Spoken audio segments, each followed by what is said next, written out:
She is not looking at him. He is in the room. She knows he's there. The door is closed behind him. You can see his shadow rising up the wall, larger than he is, filling the space above him.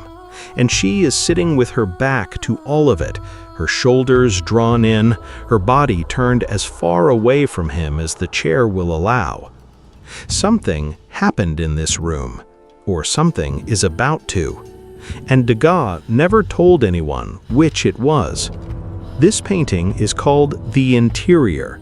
It was made in 1868 and 1869, and it hangs at the Philadelphia Museum of Art.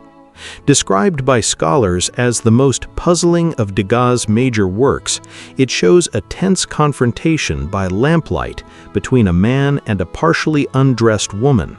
For many years, it was referred to The Rape. Several writers who knew Degas personally said this was the title he intended. Other friends said he was incensed by that title and denied it entirely. He never clarified it. He never explained it. He exhibited it once in 1905 under the neutral title Interior and said nothing more.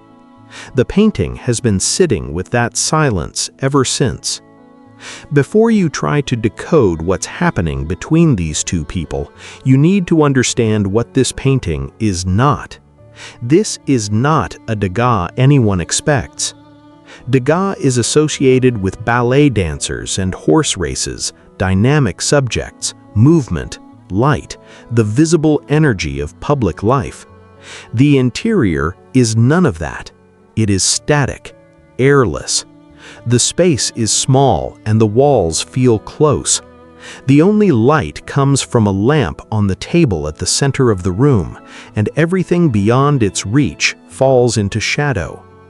Degas made his first sketch toward this painting on Christmas Day, 1867. He was 33 years old, at a point in his career when he was deliberately moving away from historical subjects and toward something harder to categorize: the psychological reality of modern life. Not what people did in public, what happened between them in private, in rooms where the door was closed. This painting is the fullest expression of that impulse, and it's the one that cost him the most to make and said the least about itself. Now, read the room. The man stands to the right, somewhat sinister, shadowy, his back to the closed door. His shadow looms large on the wall behind him, adding to the air of menace. He is looking at the partially undressed young woman who has her back to him. He is not moving toward her, he is simply there, positioned between her and the only exit, watching. On the round table at the center, a lamp and an open box, a sewing kit specifically, with fabric or thread visible inside. On the floor lies a corset. On the bed, which is narrow and still made, her traveling cloak has been thrown across the foot. His top hat sits on the bureau in the background. Each of these objects is doing something. The sewing box was a very specific symbol in 19th century Paris. These small cases were described as indispensable to a certain class of Parisian women who lived in rented rooms and carried their few belongings with them. The corset on the floor signals a state of undress that wasn't chosen freely, or at least not finished. The narrow bed, not a marital bed, just one small bed, tells you something about the nature of this room and this arrangement. And the top hat on the bureau tells you something else. The placement of the man's top hat suggests that the man has not just entered, he has been there for some time. The room is a puzzle. Every object in it was placed deliberately, and every object points toward the same question without answering it. Art historians have spent more than a century trying to find the story behind this painting. The theatrical character of the scene led scholars to seek a literary source for the composition, but none of the sources proposed has met with universal acceptance. Various novels were suggested over the decades. One name kept coming back: Émile Zola. Degas and Zola moved in the same circles. Zola believed writers and painters were in competition with each other. Nowhere were the lines of that struggle more sharply drawn than in their exchanges. Degas believed a painting of a specific face in a specific room could tell you more about a person's interior life than any novel. Zola believed the opposite. The most likely literary source for the interior is a specific scene in Thérèse Raquin, the novel that launched his celebrity, published in serial form in 1867.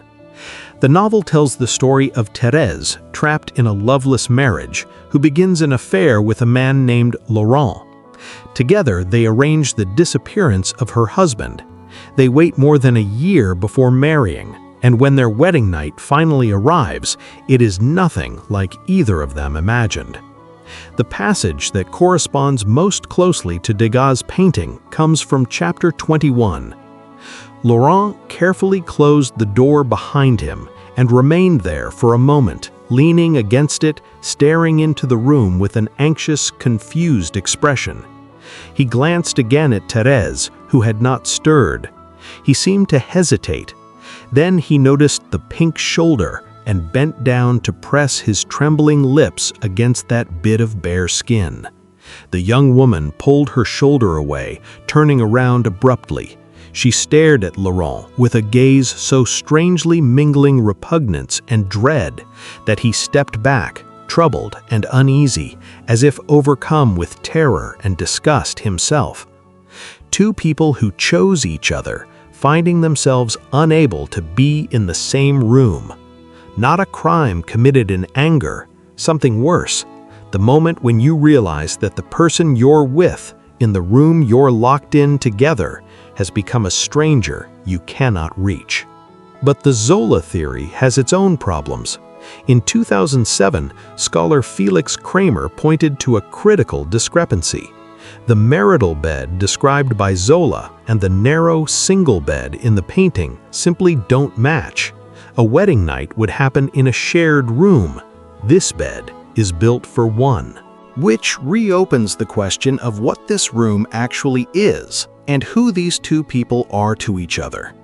Interpretations range from a brothel transaction to the aftermath of a violent encounter or an escalating domestic argument. None has been definitively ruled out. None has been definitively confirmed. Here's the detail that stays with me. Degas kept this painting for most of his life. He didn't sell it. He didn't exhibit it again after 1905. It remained in his possession, in his studio for decades. This painting that was either the rape or the interior, depending on who you asked. Why would someone keep a painting like this? Not to show it, not to explain it, just to keep it in the place where he worked, where he could see it. Maybe because it said something he couldn't say any other way.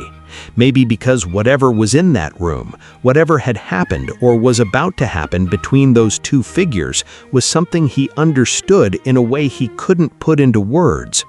He was known for most of his life for never forming a lasting relationship with a woman, for keeping his private life meticulously sealed, for painting women constantly, their bodies, their labor, their exhaustion, their moments of privacy, while maintaining a distance from them, all that nobody around him could fully explain.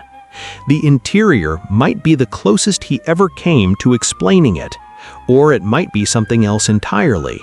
He painted it, he kept it, he named it nothing in particular, and the room remains exactly as he left it, door closed, lamp burning, shadow on the wall, two people in the same space with the whole distance of something unspoken between them.